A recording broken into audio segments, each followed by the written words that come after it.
Schönen guten Nachmittag, meine Damen und Herren. Ich begrüße Sie recht herzlich zum BlackBox Gespräch mit einem der interessantesten amerikanischen Regisseure unserer Zeit, dem die diesjährige Retrospektive des Filmfest München gewidmet ist.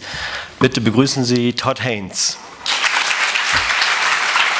I found an interesting introduction to this talk in an interview which was published in the script of Velvet Goldmine. Todd Haynes was born on 2nd January 1961 in Los Angeles, California. He moved to New York City after attending Brown University. He stands 5'10" tall and weighs about 160 pounds.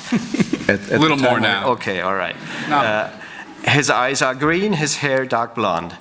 He's an openly gay man, a visual artist, an experimental filmmaker, a student of semiology, a leader of the new queer cinema, a non-practicing Jew, a former ACT UP activist, and one of the founding members of Grand Fury, ACT UP's visual arts arm for the fight against AIDS. His criminal record includes civil disobedience and loitering. His first film to gain notoriety was Superstar, the Karen Carpenter story, an outlaw cult featurette in which Barbie dolls reenact the 70s singer's wholesome climb to pop culture immortality and ultimate demise owing to anorexia nervosa. The Carpenter family legally blocked the film from distribution. Before we go into details concerning films now, please tell us about your connection to Oren Moverman and how he evolved from interviewer to co-script writer. Well, yeah, Oren, I think he was already writing. I forget when he was writing his first scripts, what year it was. It was not long after we became friends, and I think we first met up after Safe. He had spent some time with Louis Malle before he died and was sort of tutoring himself around different filmmakers. And we just became friends and got to be more so while I was still living in New York. And the Dylan project was a unique story. It's really around the specifics of that I ultimately brought Oren in to the script writing process. But it began when I had this concept for how to approach a Bob Dylan story using multiple characters to describe that momentous and complex and fascinating life and work. And initially, when we got permission from both Dylan via his manager, Jeff Rosen, Jeff said, would you also consider doing a musical version for the stage at the same time? And I was still in shock that we even got the rights from Bob Dylan because of my checkered history with music rights, starting with the Carpenters. Superstar, yes. Reaching a certain peak with David Bowie, who refused to give us any songs for my script, Velvet Goldmine, which was a tribute to the glam rock era of the 1970s. And finally, approaching this story about Bob Dylan, who is in some ways the most daunting of any of these figures, I thought there's just no way we'll ever get permission. And he said, yeah, and gave us full life rights and full music rights for the project. But at that time, I think Jeff was anticipating aspects of Dylan's interests and thought that a live stage show with the same idea of multiple characters could be something that would spring from this idea. And that's when I first brought Oren into the process and said, Oren, would you want to write? It was too much for me to do the film and the play. And I sort of brought Oren into the discussion. Each film is its own absolutely unique experience, experiment, adventure. But what I've found in each case is that they offer up a sort of challenge as to how to find a language for telling a story that is the most meaningful and acute way of telling that story. And often that entails, for me, looking at the historical context of the period that the film takes place in, and either making a decision to draw from the language from that time and bring that into play with how the story's told. This is very general, because you're asking me about all my films, so it's a general response.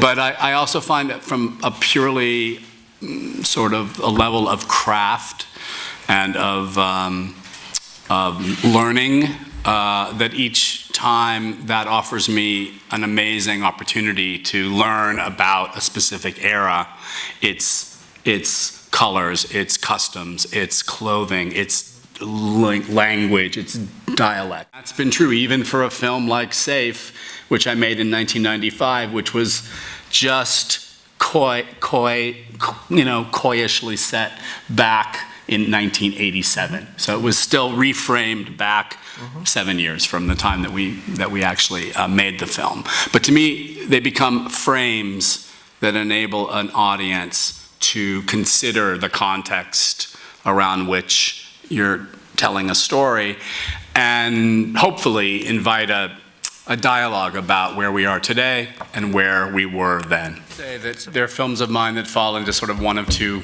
categories. One are domestic stories that have a lot to do with suburban life and have a lot to do with melodrama and have a lot to do with the traditions specific to that history of storytelling and filmmaking, historically drawing from people like Douglas Sirk and Fassbinder.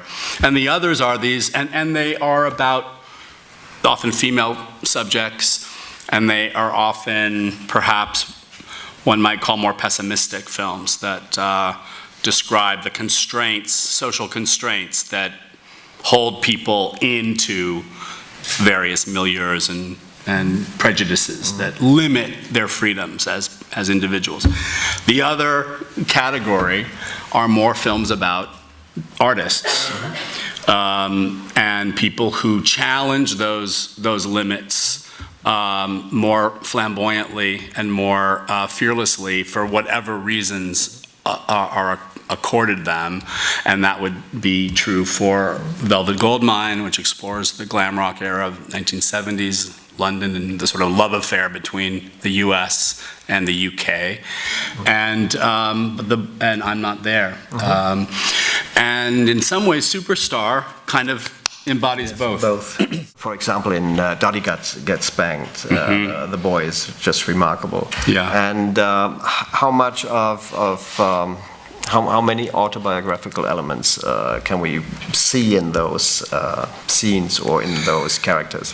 In Dottie, it draws very closely from aspects of my own childhood. In fact, the whole concept of that film came when I found a bunch of childhood artwork, a lot of which is featured in the film. It's my own artwork. The little book he makes that he shows his mother, that is Julie Andrews and Dottie, who's really Lucille Ball, and their kind of friendship in the little book is my own from childhood, and a lot of the drawings that you see on the wall of Stephen Gale, his imagination, are my own as well.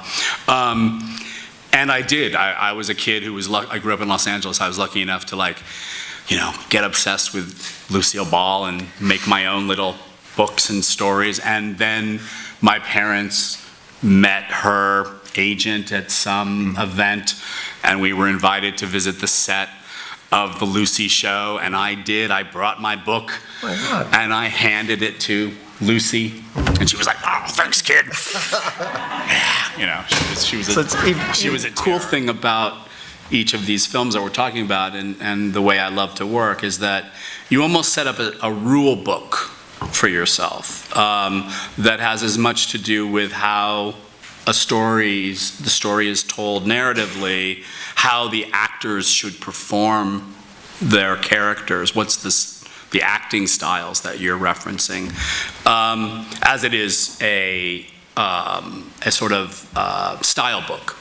And in each case, like many directors, I'll create a series of books of images, or images and collections of music when it's appropriate, as it was on the Bob Dylan film, that I give to all the creative people I bring into the process. And it's also a way of getting to know and interviewing people who I may not have worked with before, and having something really concrete to look at and talk about. And so for Velvet Goldmine, again, I was looking at this sort of specificity of late 60s, early 70s film, and the visual language that was a kind of interesting period of, and again, the American-English intersection in particular. And what you see, and I was looking at, films maybe most, seminal to that would be Performance, Nicholas Roeg's and Donald Cammell's collaboration from 1970 with Mick Jagger and James Fox. A film that still feels radical and challenging stylistically in its film language today, but really sort of encapsulates this fascinating intersection between experimental film, mainstream film, the sort of crazy underworld culture of gangsters and drugs that were crossing with mainstream rock and roll culture in Chelsea, London in the late 60s. And you see all of that in evidence in this amazing film, which I still study and learn from when it's appropriate. And that film plays with the textures and colors and forms and the sort of collection of almost a messiness of different visual and oral traditions that collide in that movie, and that felt appropriate to Velvet Goldmine and its imagination, its imaginative place. I really wanted that movie to take you on a journey. So thank you very much, Todd, for being our guest at this year's festival. Thank you very much. Thanks so much.